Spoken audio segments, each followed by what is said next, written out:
truck driver bonus criteria, we're going to explain that. That was one of the #1 questions when we posted all of the earnings for last month, for the month of November. We were getting a lot of questions on, well, how does this work? How do I earn this? How do I qualify for the driver bonus? And so that's what we're going to spend a lot of time on today, is just diving deep and explaining what that criteria is. My name is Jessie. I'm a recruiter here at Decker Truckline. The driver bonuses, we've got the monthly bonus, which is, we've got a safety bonus, which is a penny per mile. And then we have what we call our scorecard bonus. And the scorecard bonus has 7 criteria if you're a company driver. It has 5 criteria if you're an owner-operator or lease purchase. And we will decipher the difference between the two of them here in just a moment. So the bonus as a company driver is, with the 7 criteria, is an additional 4 cents a mile on all the miles that you completed for that previous month. And as an owner-operator lease purchase, it's 3 cents a mile for all the miles that you completed for the previous month. Let's talk about the safety bonus. The safety bonus is a penny per mile for all the miles that you've completed for the previous month. So let's use November. So you're usually paid out around the 3rd week or the 3rd pay period of the month following when you ran it. So for the month of November, which has 30 days, it's calculated by the number of miles that you had divided by the number of weeks in that month. If the month had 30 days, you're looking at 4.29 weeks. If it had 31 days in the month, you're looking at 4.43 weeks. So that's going to be the difference between the month of November and the month of December. You have a 30-day month versus a 31-day month. So obviously your number of weeks are going to be different because the number of days in a week will determine the amount of... The number of days in the month will determine the number of weeks within that month to calculate your average weekly miles. The safety bonus is the 1 penny per mile based off of all of the miles that you completed for the previous month. So if you ran on the 28th of November, you picked up a load on the 28th, but it didn't deliver until the 1st of December, if that was your timeline, you would not use those miles or that load on your November miles. It would fall into your December miles. The miles that are completed within the month of November would then be calculated within the month of November. So same goes for if you picked up a load in the end of October on October 30th and you delivered it November 2nd, then you would be paid out within the month of November. You would be paid for the month of November on those miles. All of your paperwork should be in by Sunday night at 10 p.m. in order for it to count within that week, within that pay period. Now we have the guaranteed pay, and one of the qualifications for the guaranteed pay is to get your paperwork in by 10 p.m. If you don't get it in by 10 p.m., then you revert back to the pay per mile, which could very well be more than the guaranteed pay anyway, but just know that that is one of the qualifications. Okay, so back to that safety bonus. The safety bonus is based off of our safety system within the truck. And that safety system does include both inward and outward event recorders or cameras. If you have a triggering event, that will kick on the camera. Now the outward camera is always on.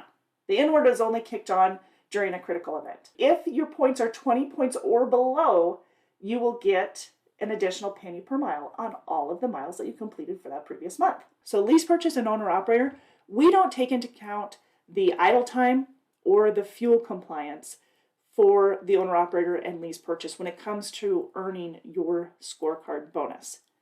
A perfect score, by the way, for the scorecard, it's complete opposite of the safety bonus. With a safety bonus, you want to be on the smaller amount. With the scorecard, you want the bigger number. And the perfect score is 1,000 points. If you drop in points, then the amount that you're paid out on all the miles completed for that month will decrease. So it starts, the top end for an owner-operator lease purchase is 3 cents a mile. 3 cents a mile is the top bonus pay for the scorecard for an owner-operator lease purchase, on top of all your extra pays, of course. And that does not include your fuel or your idle time or your fuel compliance. The reason being is, as an owner-operator or lease purchase, you know how important it is and you're well aware of your numbers, know your numbers, because that will make it or break it for you. Yes, you get fuel surcharge, your paid fuel surcharge on top of your mileage pay, or if you're doing percentage, which most of our owner-operators and lease purchase drivers are doing the 72% of the load.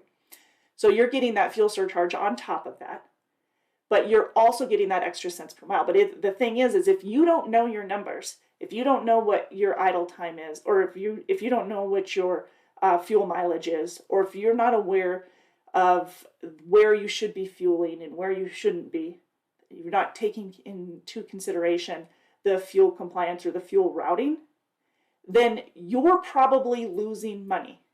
On average, we save you about 48 cents per mile on fuel. 48 cents per mile. It doesn't take long for that to add up. So take advantage of our fuel solutions and save that extra money. We do use the other criteria that we use for the company driver, which is going to be whether or not you had any claims, CSA violations, preventable accidents, any driver service failures or late loads, and miles. So those are the 5 criteria that will be taken into consideration as an owner-operator. Again, the perfect score of 1,000 is 3 cents per mile bonus on all the miles completed for the month. Now, if you received anywhere from 900 to 974, you're going to get a 2 cent per mile bonus. If your total was anywhere from 825 out of 1,000 to 899 out of 1,000, you're going to get a penny per mile bonus on all of the miles completed. You forfeit for driver service claims, for CSA violations, for preventable accidents, and for service failures. The points that those are given within the scorecard, you will be forfeiting that whole amount if you had any one of those. Now, they're different amounts. Driver service claims are 150 points. CSA violations. If you get a CSA violation within that month, that will deduct 250 points from your 1,000-point start. If you have any preventable accident, it could be an incident or an accident, but if it's preventable, you lose 250 points. If you had a driver service claim or you had a late load, you lose 150 points. Driver service claims and claims or damage, those are both worth 150 points.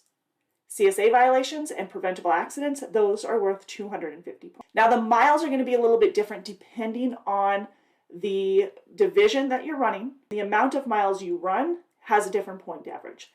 So, for instance, if you are in a home weekly refrigerated division, you are looking at a minimum requirement of 2,100 miles in order to qualify for 50 points for an owner-operator lease purchase.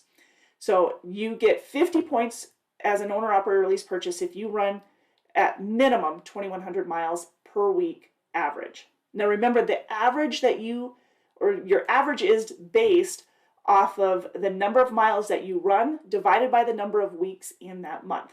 The month of November has 30 days. So using that as an example, the number of miles that you ran within that month of November, from the 1st to the 30th, divided by 4.29, which represents the number of weeks within that month. If you run over 2,100 miles, you'll get 50 points. The max point for an owner-operator lease purchase for miles is 200. So that's the criteria all broken down for you as an owner-operator lease purchase. Let's talk company, okay? Company drivers. The company drivers have the very same criteria: mileage, CSA violations, preventable accidents, service failures, and driver service claims. Those 5 criteria are the same whether you're an owner-operator, a lease purchase, or a company driver. Now, as a company driver, the difference is that we do take in consideration your fuel compliance and your idle time. So if you're following the fuel routing consistently and you're not veering from any of that, you're 100% compliant on the fuel, that is worth 50 points. If you have less than 5% idle time, you're going to get the max 200 points for idle.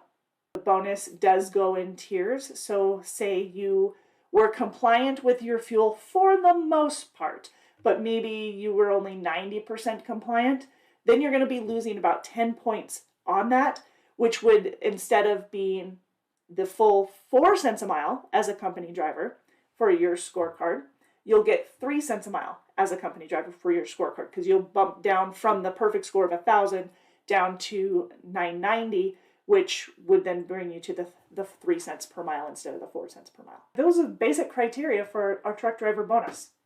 And the scorecard is new to a lot of people. A lot of you don't know what the scorecard's all about. It's okay to ask questions. It's okay to not know. But it's our job to make sure that we are offering that education to you so that you can succeed. And your driver managers to help support you and get you the numbers that you want.